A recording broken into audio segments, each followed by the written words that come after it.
investigative opportunities emerge. Police Scotland confirmed to the SPA in June that the proportionate response to crime approach has been adopted across all divisions as of 24th of June. This, of course, is an operational decision for the service, similar to many forces in England, and the SPA will receive an evaluation report in December. Liam Kerr.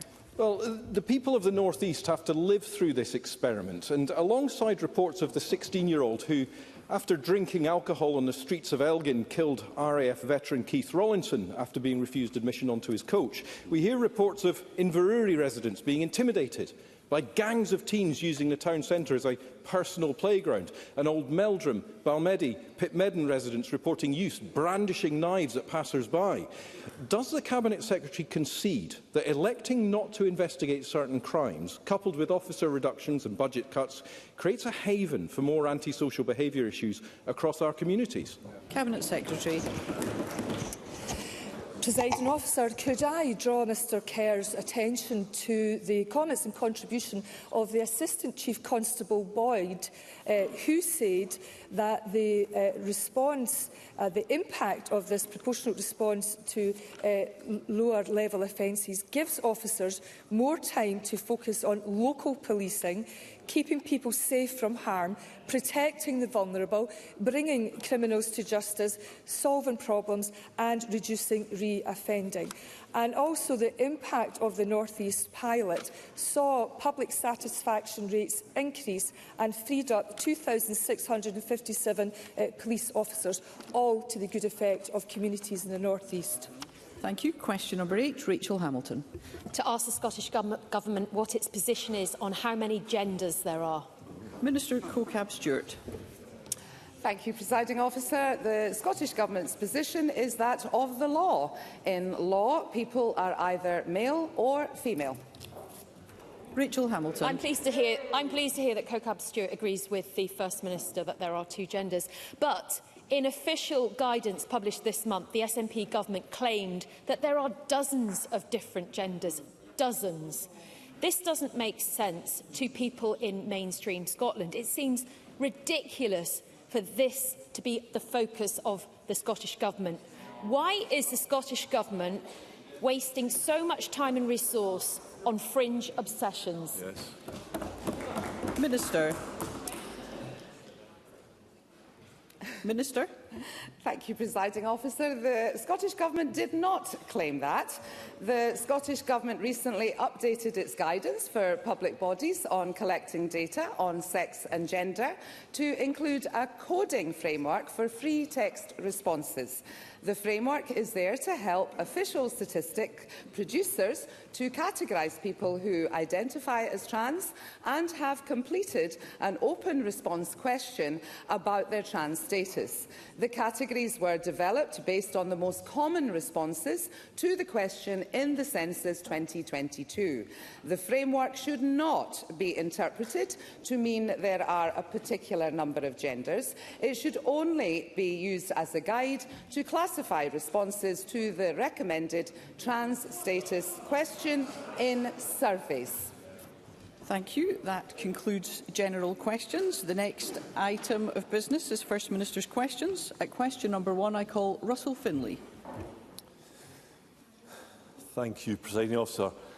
Labour increased taxes by £40 billion in yesterday's Halloween budget, the biggest tax heist ever. Anna Sarwar's party put up national insurance, whisky duty, inheritance tax, North Sea taxes. They brought in a family farm tax, pension tax and VAT on independent schools. Labour has chosen to hammer workers and to declare war on business.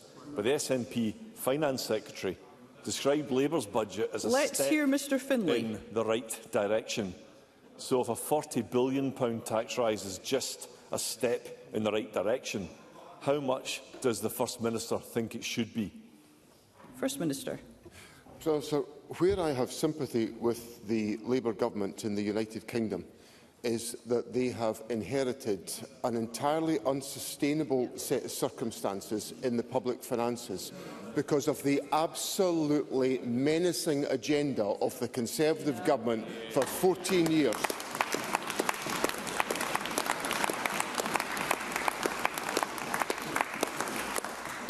And it is the ultimate deceit for Mr Findlay and the Conservatives to criticise those of us who have to take difficult decisions to clear up the mess that the Conservatives have created. Russell Findlay. Well, it's nice to hear the First Minister defending Labour for shamelessly breaking their promises not to raise taxes on working people. The Office of Budget Responsibility says the vast majority of Labour's national insurance rise will be passed on to workers. This comes after years of crippling SNP tax rises. Scotland's taxpayers cannot afford and do not deserve more taxes next year. They need a break after years of the SNP swiping their cash. So isn't it about time John Swinney considered reducing income tax for hard-working Scots? First Minister. Russell Findlay misconstrues the remarks that I'm making. It's up to the Labour Party to defend their position. I will set out my analysis of the horror show that the Conservatives have inflicted on this country by their management of the economy for the last 14 years. Absolute horror show that the Conservatives have inflicted on working people in this country, on our public services, on those with any vulnerability, on anybody paying a mortgage. Every one of them has been punished by the incompetence of the Conservative government. And of course, Mr Findlay, and I know he doesn't like this, was one of those who told me I had to follow in Liz Truss's footsteps. Thank goodness I never did that in any of my decisions. So what I will say to Russell Findlay is that we've taken decisions to increase tax in Scotland because we wanted to invest in our public services. And that has improved our public services to meet the needs of people in Scotland. We've faced the reality. If Mr Findlay wants to stand here and defend spending cuts to the people of Scotland, he's welcome to do it. I'm not going to follow in his footsteps. Russell Findlay. I tell you what, John Swinney's got some front. The man whose dirty fingerprints are all over the tram scandal, the ferry scandal, the Salmond inquiry scandal, the named persons scandal. How much has this man's mistakes cost all of us? I'm on the side of Scotland's taxpayers who want fairness and justice. And the same goes for Scottish business, who were quick to cast their verdict on Labour's tax-raising budget. The Scottish Hospitality Group, the Scotch Whisky Association, Offshore Energies UK and the National Farmers Union Scotland have all hit out. Labour have broken their promises to businesses.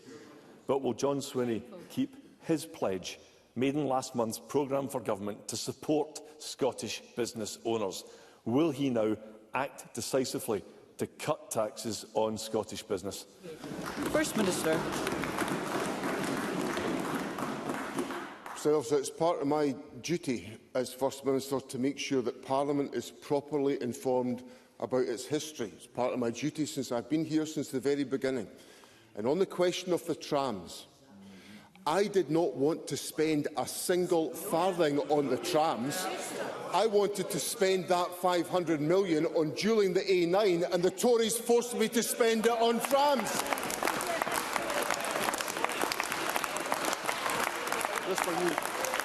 Thank you. So let's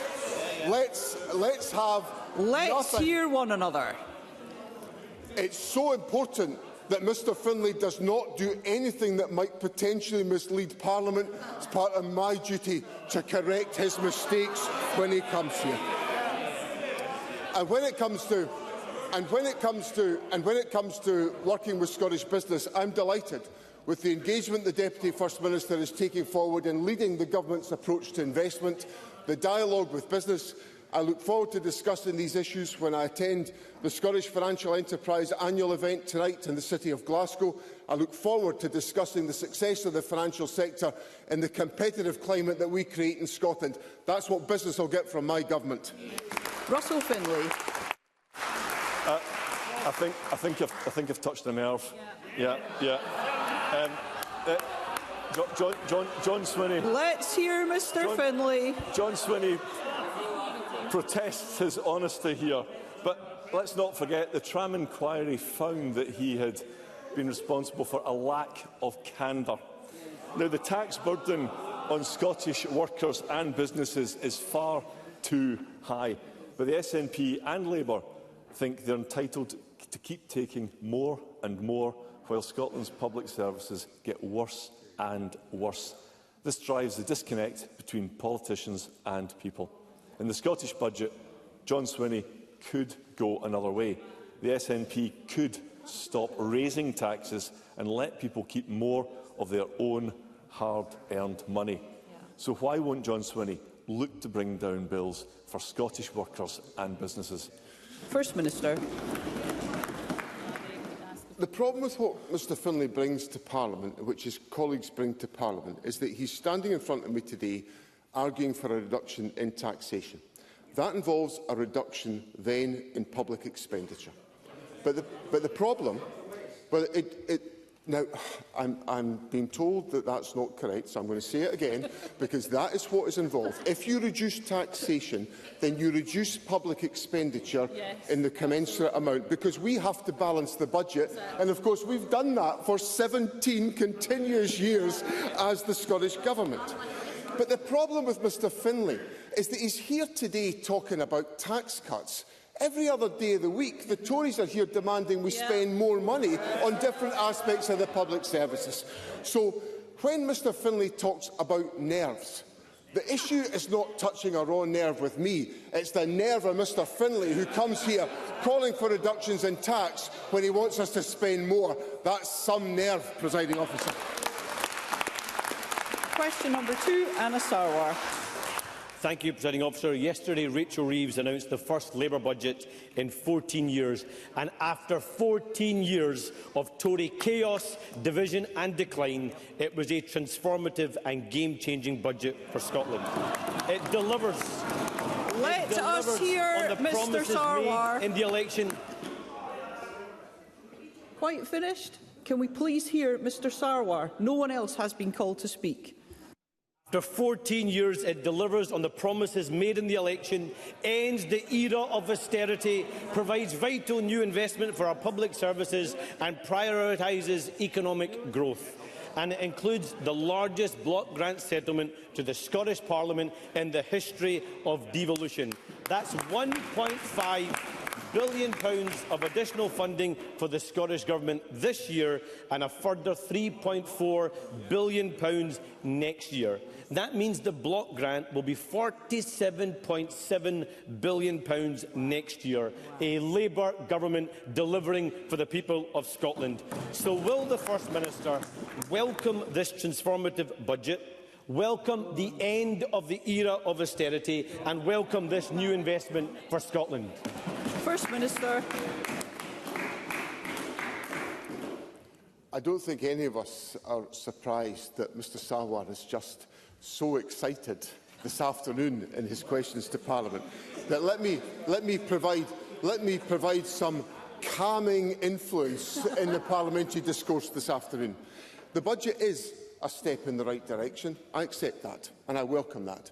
The increase in funding for this financial year largely accords with the expectations that the Scottish Government had to deal with the issues of pay and the pressures of inflation that the Finance Secretary has shared with Parliament already. The funding for next year is welcome. It delivers for Scotland an increase because of Barnett consequentials in health and education, but we have to be conscious that there will be negative consequentials arising out of financial implications for areas such as culture, environment and transport. So there is a net implication given for the public finances in Scotland. There also remains significant uncertainty about the impact of the increase in employers' national insurance contributions on public spending in Scotland. We have to publish a budget on the 4th of December, and there is currently uncertainty about whether our public finances will be compensated in full for all that's involved in advance of that budget on the 4th of December. And that, of course, is not an insignificant sum. It's a £500 million question. So we will, of course, engage constructively with the United Kingdom Government on these questions. I suppose where my regret comes from is the fact that in the financial estimate set out by the Chancellor yesterday, she's indicated over the course of a 3-year period there will be a £10 billion surplus in the budget, and that's obviously encouraging. But she wasn't able to find a single penny to lift the two-child cap that is putting and forcing families into poverty in our country today, and I regret that very deeply. Sarwar. Presiding Officer, the Scottish public accept that we can't fix every problem with one budget, but John Swinney was desperate to be disappointed with this budget, and he saw through gritted teeth having to welcome the record level of investment here in Scotland. And the fact is that this is a historic budget rise for the Scottish Government, delivered by a Labour Government. On top of that, this budget also delivered £1.4 billion of investment in local Scottish infrastructure, a pay rise for 200,000 of the lowest paid workers, an extension to the fuel duty cut that will benefit 3.2 million Scots, massive investment in the publicly owned GB Energy headquartered in Aberdeen, a COVID corruption commissioner to get our money back from dodgy Tory deals, compensation for the inflicted blood victims and the victims of the Horizon Post Office scandal, an end to the miners' pensioner injustice. I'm sorry, Presiding Officer, there's just so much for Scotland in this budget, more and more that I could go on. So does the First Minister accept that this change is only possible because Scotland voted to get rid of that rotten Tory government and elected a Labour government that ended the era of austerity and is changing the lives of people across Scotland? First Minister. Mr Sarwar is very, very excited today. I think he's just... I've got that sense that he doth protesteth too much, is what it strikes me. There's many measures in the budget that are welcome, and I'm particularly pleased that there is a reliable source of funding made available for the infected blood scandal victims, and those affected and infected, because I have constituents who have given tenacious leadership to making sure this injustice was corrected. I think of my constituent Bill Wright whenever I think of this issue, and I'm very pleased that the Labour Government has done that, and it's to their credit that they have done that. Of course, there are many issues that are welcome in the budget. I argued, for example, that the Chancellor had to change the fiscal rules. She said during the election she wouldn't do it, but I've obviously been very persuasive in getting her to change the fiscal rules so we could get more investment. The very investment Mr Sarwar talks about, which I think is really important, to invest in our infrastructure, in our housing stock, in ensuring that this country's competitiveness is enhanced by that investment. So all of these things I welcome. But Mr Sarwar is going to have to try to convey some of his enthusiasm to people other than me who are living in poverty, and the families of children who are going to go into poverty because the two-child cap has not been lifted. And the Resolution Foundation estimate that by April of next year, an additional 63,000 children will be affected by the failure to lift the two-child cap. And there will be individuals, pensioners, who have lost their winter fuel payment, who will not be greeting with enthusiasm the points that Mr Sarwar is making. So I think what Mr Sarwar has got to do is he's got to recognise that while there are welcome steps in the budget, there are issues that will prolong the agony of individuals in our society, and a Labour Government should address that and right the wrongs that they're presiding over now. Sarwar. I've always been clear that we can't fix every Tory mess in one budget, and of course we want to make further progress over the course of a Labour Government. But let's come back to this Parliament. £1.5 billion of additional money this year, £3.4 billion of additional money next year. That is more money for Scotland's NHS, schools and other vital public services. But more money is one thing. How the SNP government chooses to spend it is another. And the fact is that this is an incompetent SNP government that is bad with taxpayers' money. So more of the same won't cut it. With almost 1 in 6 Scots on an NHS waiting list, with Scotland's education system falling down the international league tables, with record levels of homelessness and 10,000 children living in temporary accommodation, we need a change of direction. So will the First Minister finally end the blame game, end the SNP financial mismanagement, end SNP incompetence and waste, and ensure that Scots benefit from this transformative budget? First Minister. I'll go back and look at the parliamentary record of what I've said so far, but I don't think I've blamed anybody for anything today. Mr Sarwar has blamed the Tories quite fairly, actually. Actually, to correct the record, I did blame the Tories for 14 years of austerity, and that is correct. And I agree with Mr Sarwar on that particular point. But let's take a couple of the examples that Mr Sarwar talked about. On schools, when this government came to office, 63% of pupils in Scotland were educated in good or satisfactory school buildings. That figure now is over 90%. 90% because this government did the heavy lifting of investing in the school estate of Scotland. And then, if we look at housing, yes, there is a housing challenge, and there are far too many families living in temporary accommodation. But this government has presided over more affordable housing being built per head of population than any other part of the United Kingdom, and crucially, more than were built when the Labour Party was in government in Scotland before us. So we are, and actually, my dear friend Christine Graham gives me some prompted comments from the side, which I shall pick up on. When we came into office, the Labour government was so incompetent they couldn't even spend the money that was available to be spent on behalf of the people of Scotland. So what we will do, Presiding Officer, is we will continue what I have always done as a Minister. We will deliver careful stewardship of the public finances to deliver for the people of Scotland. We will balance the books. We'll deliver value. That's what people get from a Swinney government. Question number 3, Lorna Slater. Yesterday, the UK Government presented a budget that they claim will put £1.5 billion back into the Scottish Government's budget for this year. This money should ensure that some of the most damaging cuts announced by the Scottish Government earlier this year should not now need to go ahead. Spending on the climate and nature emergencies is essential to ensure our planet has a livable future. Whilst the Scottish Greens were in government, climate and nature spending reached record levels. Will the First Minister commit to using this additional funding announced yesterday for this financial year to restore the funding cuts to the Nature Restoration Fund and active travel budgets? And does this mean that the Scottish Government no longer needs to use up all of the ScotWind funding, which was supposed to be invested in our green future? First Minister. I understand the importance that Lorna Slater and her colleagues attached to these areas of funding, and it was a matter of deep regret to the Government that we had to remove funding from those priorities to enable us to create a path to balance. One of the points I made in my earlier comments was that the increase in funding for this financial year largely accords with our expectations in our internal planning and is necessary to meet the costs of increased pay settlements and the effect of inflation that the Finance Secretary has previously explained to Parliament.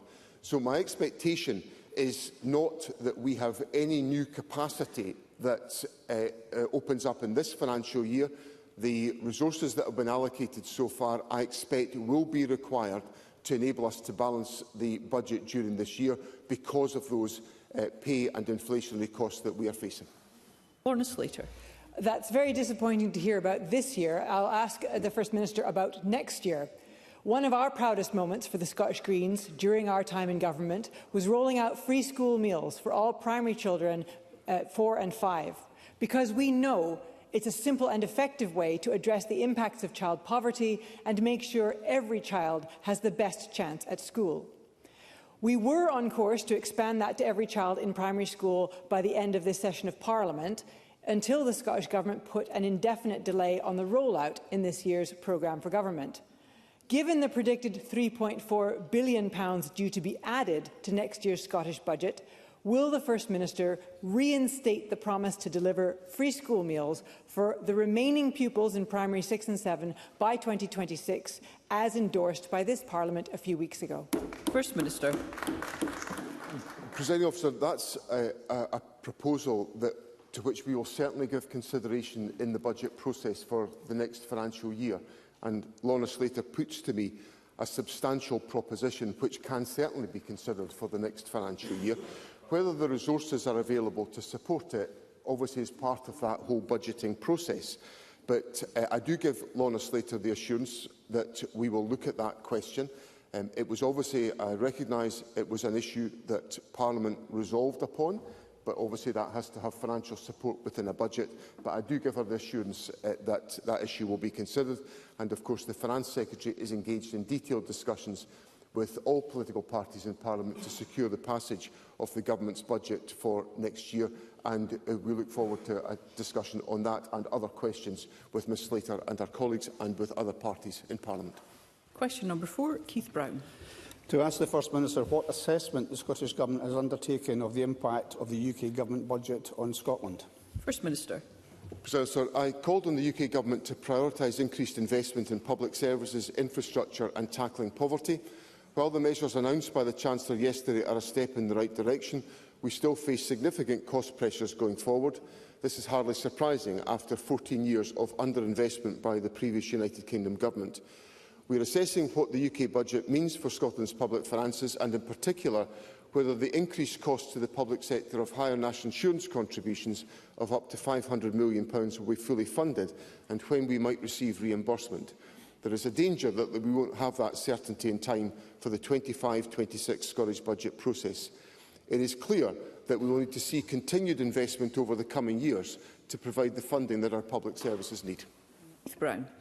Can I thank the First Minister for the answer? And does he agree with me that the UK budget fails to deliver on the transformative change that people in Scotland were promised? And in fact, it continues the same broken austerity ideology of the Tories. Let's hear Mr Brown. Especially for those losing their winter fuel allowance and for those suffering... Let's hear Mr Brown. Especially for those losing their winter fuel payment and for those suffering under the hated two-child cap. In particular, does the First Minister agree that the UK Government's decision to increase national insurance contributions could have a severe financial impact on Scotland's public sector, potentially costing the Government, the NHS, schools, police and fire services hundreds of millions of pounds, and that the UK Government must at the very least fully mitigate any negative impact on the Scottish Government and public services in Scotland, and that any mitigation must be provided in addition to and not as a substitute for increases to Scotland's block grant? First Minister. President Officer, Mr Brown used a couple of examples which I think illustrate the remaining challenges, amongst many other remaining challenges that we face, of pensioners who have lost their winter fuel payment as a consequence of a decision by the United Kingdom Labour Government, and also the maintenance of the two-child cap, which is forcing more and more children and families into poverty as a consequence of its persistence. And it's beyond me why, when there is going to be a projected budget surplus in a 3-year period, the two-child cap has not been lifted immediately by this government. We were told in the summer to be patient until the UK budget. Well, we've been patient, and the Labour government has not delivered what people expected. Now, I recognise the need to increase taxation in this budget. I was arguing during the election campaign that that issue had to be confronted. I believe some of that increase could have come from the UK Government following the tax approach of the Scottish Government in asking those on higher incomes to pay more in taxation, which could have generated about £20 billion in increased revenue and could have avoided some of the punishing business taxes that have been applied particularly to the Scotch whisky industry and to other sectors of the Scottish... I'm aware that in trying to listen to your own response, there is a conversation carrying on across these benches, and I would ask members to stop. First Minister. President Officer, the point I was making is that there are tax choices to be made, and I'm one who's argued for taxes to increase. We've actually increased taxes, and there was a way the UK Government could have done it by asking people on higher incomes to pay more in taxation. That would have generated about £20 billion worth in revenue and would have avoided some of the damaging tax increases, such as the one that is going to undermine the competitiveness of the Scotch whisky industry. Now, I understand why the Scotch whisky industry and why business is aggrieved at the Labour Government, because they were promised economic stability and they're not getting that from the Labour Government. Brief supplementary, Michelle Thompson. The Office of Budget Responsibility have significantly downgraded their economic growth forecasts after the budget. The IFS has warned that the vast majority of the National Insurance tax hike will hit working people through lower pay. Can I ask the First Minister as to his view as to the extent that the UK budget will usher in a new era of growth promised by the Secretary of State for Scotland?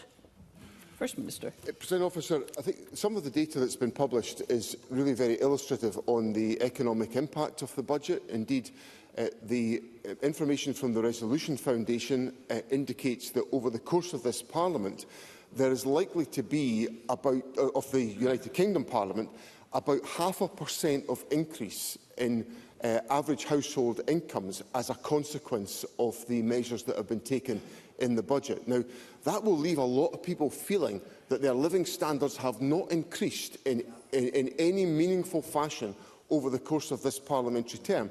And that, of course, reinforces the point that Michelle Thompson has made, and is a point the Labour Government will have to explain to the public.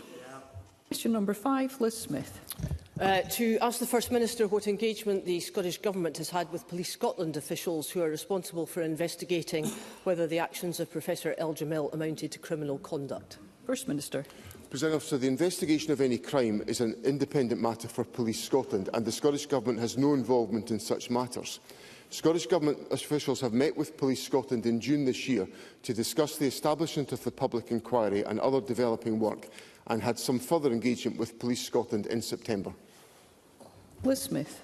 Can I thank the First Minister for that response? In his letter back to myself, to Willie Rennie and to Michael Marrow on the 17th of October, the Health Secretary quite rightly referred to the independent status of any Police Scotland investigation, and we respect that. However, we know that in November 2022, Police Scotland detectives appealed to the Scottish Government health officials for help, and that was 4 years after the first complaints were made to police. Officers made that plea for support to Craig White, a Senior Health Director, who, as the Chamber knows, was later assigned to help set up the public inquiry into the El Jamil scandal. And Mr White replied to say to the Scottish Government that he would be happy to help investigating detectives.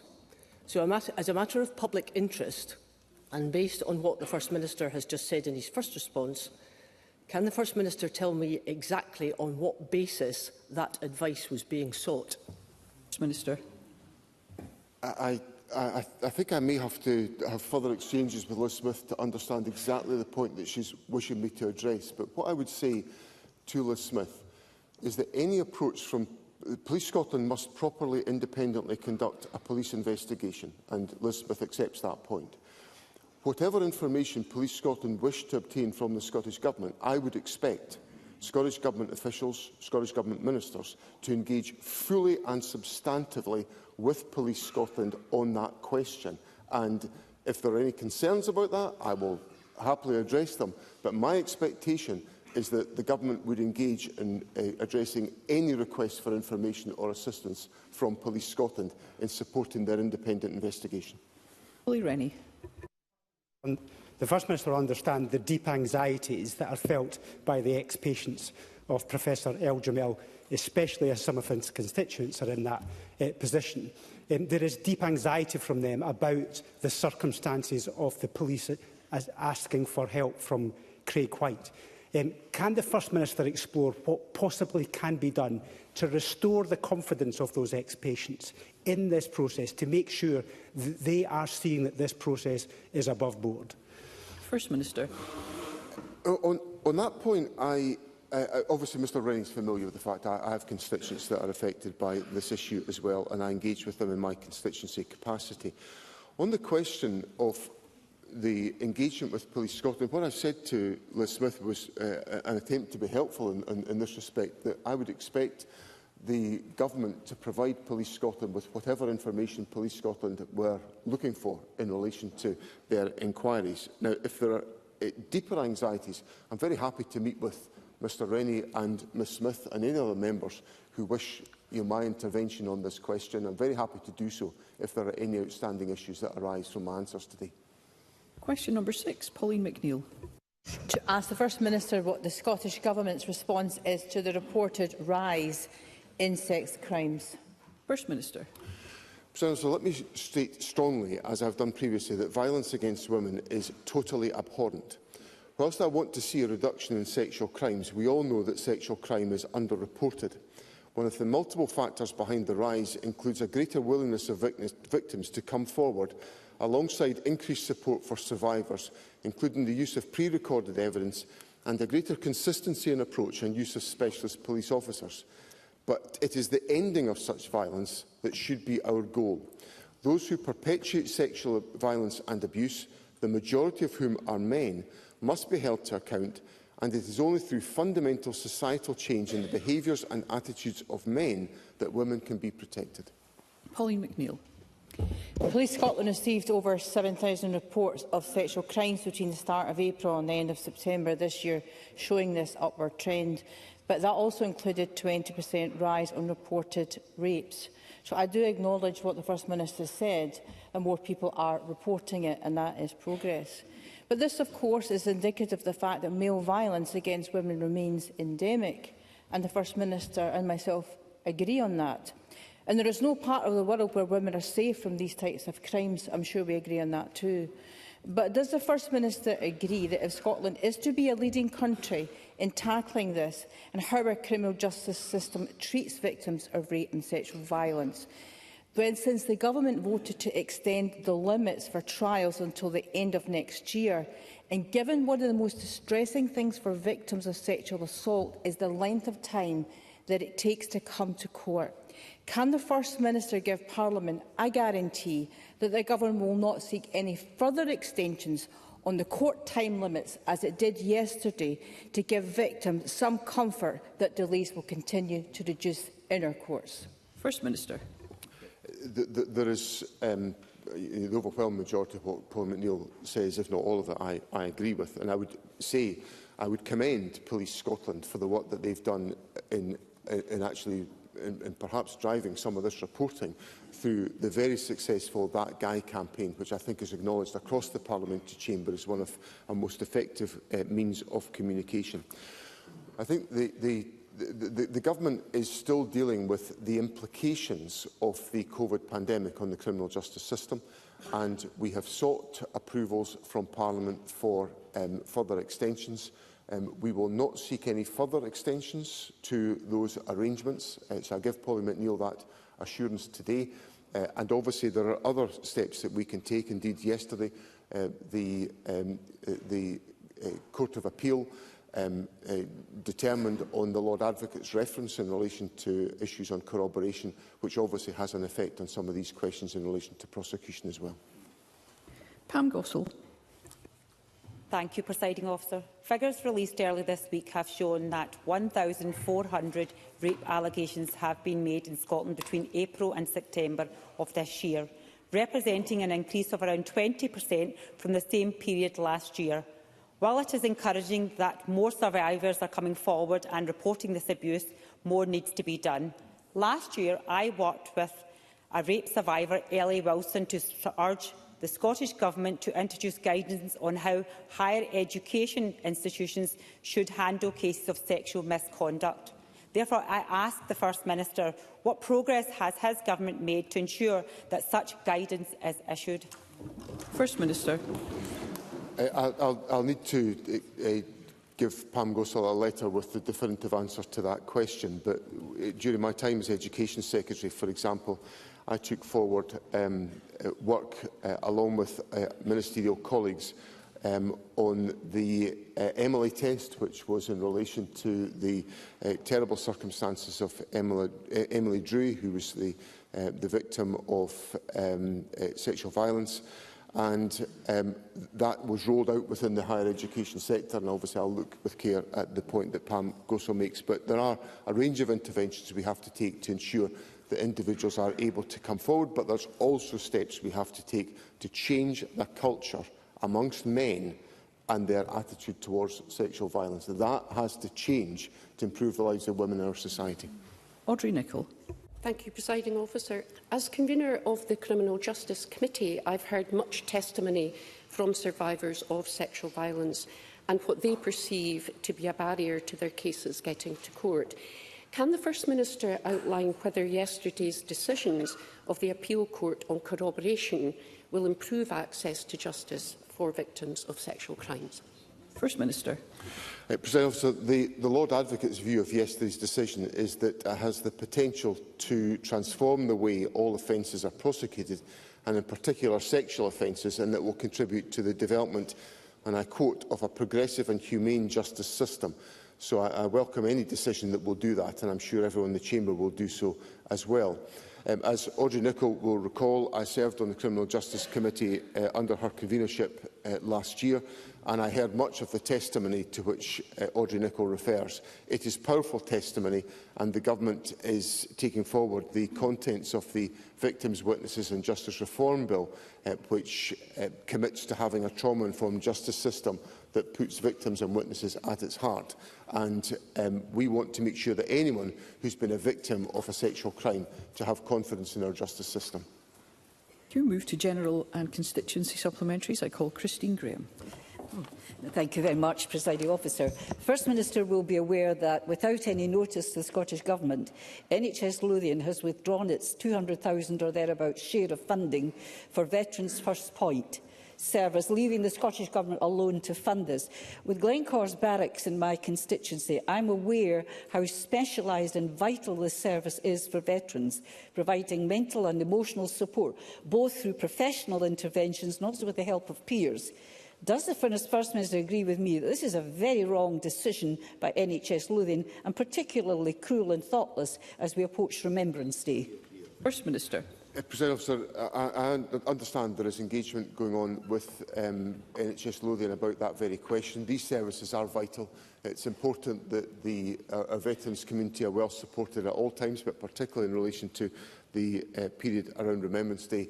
And I know that the Health Secretary and also the Minister for Veterans, Graham Day, will take a close interest in the issues that my colleague has raised today. Jamie Halcrow-Johnston. Last week, the Health Secretary and Deputy First Minister met with those campaigning to keep Moss Park Care Home in Fort William open. However, since that meeting, there's been no announcement so far of any progress, and social workers have begun contacting residents and their families, telling them their loved ones are to be moved. I'm sure the First Minister appreciates the fear and frustration this is causing those residents and their families, and that they deserve answers on what efforts are being made to keep them in the place many now call home. So can the First Minister advise me and those protesting outside Highland Council today at the closure what role the Scottish Government has played in efforts to keep Moss Park open, and what support it has offered Highland Council and NHS Highland to make that happen? First Minister. I understand the significance of the point that Mr Halcrow-Johnston raises with me, and obviously I'm particularly concerned about this issue because the situation on delayed discharges in Highland is particularly acute, and the proposed closure that Mr Halcrow-Johnston raises will only exacerbate that situation, so it's moving in the wrong direction. The Government has engaged substantively, obviously the Health Secretary and the Deputy First Minister in her local representative capacity have been engaged in these discussions, but all possible options have been explored by the Government, and I understand this issue is, as Mr Halcrow-Johnston puts to me, being considered by Highland Council today, and the Government stands ready to be willing and engaged to try to find a solution, because the impact of the proposed closure is moving in entirely the opposite direction to the one I want to see things moving. Mr Grant. Thank you, Presiding Officer. The Lognair Chief Executive said at the weekend that the flight from Stornoway to Inverness is difficult to sustain. This flight is a lifeline service for those needing to access healthcare services not available locally. We've already seen patients no longer accepting treatment due to the downgrading of the US flights, and this would also happen if the Stornoway-Inverness flight were to stop or indeed become less accessible. I appealed to Scottish ministers to find a solution to the US flight, but nothing has changed. Therefore, can I ask the First Minister to intervene personally to ensure the US flights are fit for purpose and to protect all those flights with a PSO? If he doesn't, lives will be lost. First Minister. President, some weeks ago I had a discussion in Stornoway with an organisation, and the name is just not at the front of my mind, who provide support and care to those who are patients who require to access cancer treatment, and we discussed the substantive challenges that Rhoda Grant raises with me about the practicalities of accessing hospital treatment from the islands when a sustained period of care is required. I give Rhoda Grant the assurance that the Health Secretary and the Transport Ministers are looking very closely at this situation to ensure that we are providing all the support we can to make sure that individuals who require to access healthcare needs are able to do so, regardless of their location. Order MacDonald. Thank you, Presiding Officer. A number of third sector organisations across Edinburgh Pentlands, including the Dove Centre, Wester Hales Health Agency and the Broomhouse Community One Stop Shop, have been notified by the Edinburgh Integrated Joint Board that funding will soon be cut by over £800,000 and across Edinburgh by £4.5 million. If these cuts go ahead, how will the Scottish Government ensure that some of the most vulnerable people in my constituency are supported to lead healthier and more stable lives? Minister. Sir, I understand the significance of the issue that Mr MacDonald raises with me, and I'm very familiar with the Broomhouse area of the city. I grew up very close to Broomhouse, so I know its challenges and its circumstances. Obviously, the Government attaches a great importance to supporting the third sector in the delivery of services and the impact that they can make. I understand on this particular issue that decisions have not been made yet by the Edinburgh Integrated Joint Board. These proposals will be discussed tomorrow, but I stress to Mr MacDonald the importance the Government attaches to ensuring that we have in place the proper services that will meet the needs of individuals and communities. Douglas Lumsden. Thank you, Presiding Officer. The First Minister will be aware that Stephen Flynn lobbied for an offshore wind project which the Scottish Government approved, and 1 month later he received a donation from one of the beneficiaries of that project of £30,000. A Scottish Government official on behalf of Gillian Martin appeared to fast-track a ministerial reply in response to Flynn's request, and a few months later the project was approved. If the First Minister has nothing to hide, he has nothing to fear. So will he order an investigation into the handling of this consent process by the Scottish Government? First Minister. I have no intention of doing that because the process has been properly conducted and information and... Let's hear the First Minister. And I really don't think it should be a surprise that a government that in its policy position is supportive of renewable energy developments has taken a decision to authorise a renewable policy, a renewable energy project. It is Mr Lumsden.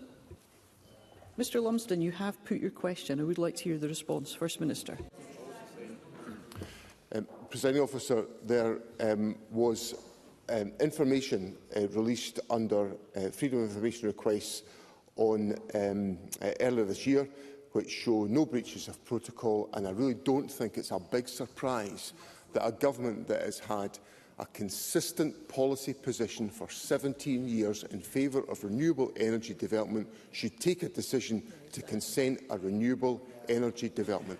What this represents is the grubbing at the bottom of a barrel by Douglas Lumsden and the Conservatives.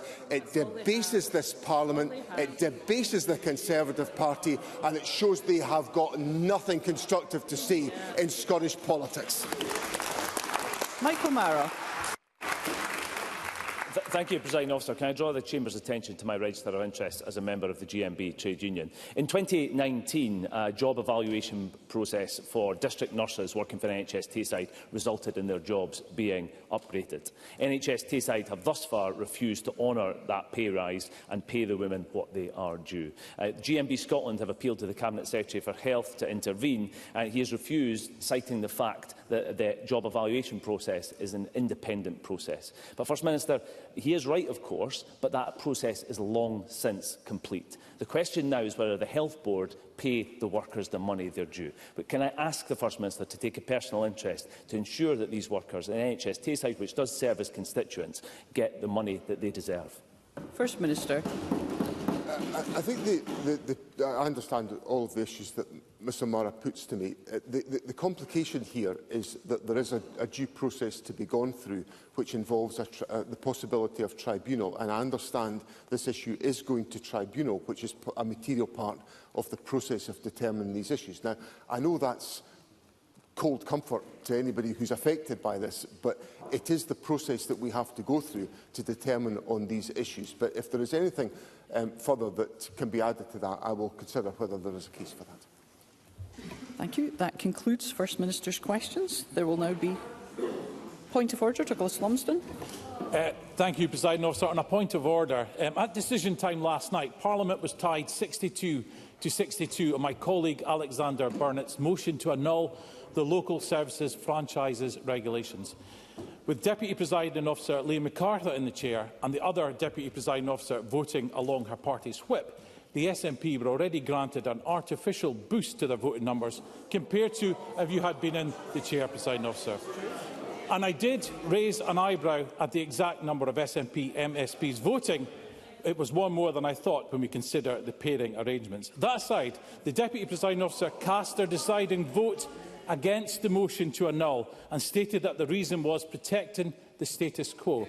And as Alec Cole-Hamilton pointed out in his point of order, preserving the status quo would actually have been achieved by voting in favour of the motion.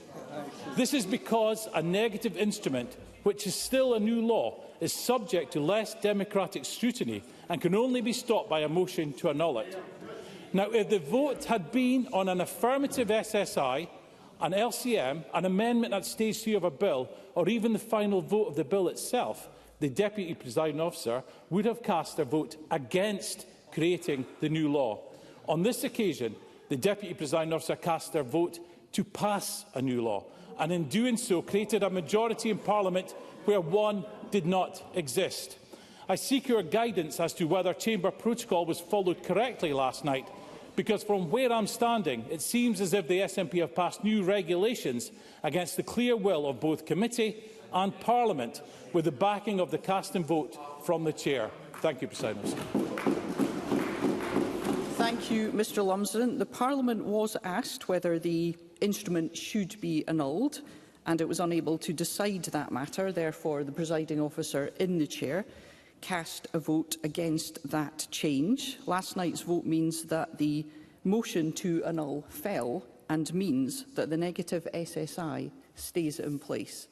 We will now suspend business for a break to enable the Chamber and the gallery to clear before we move on to members' business.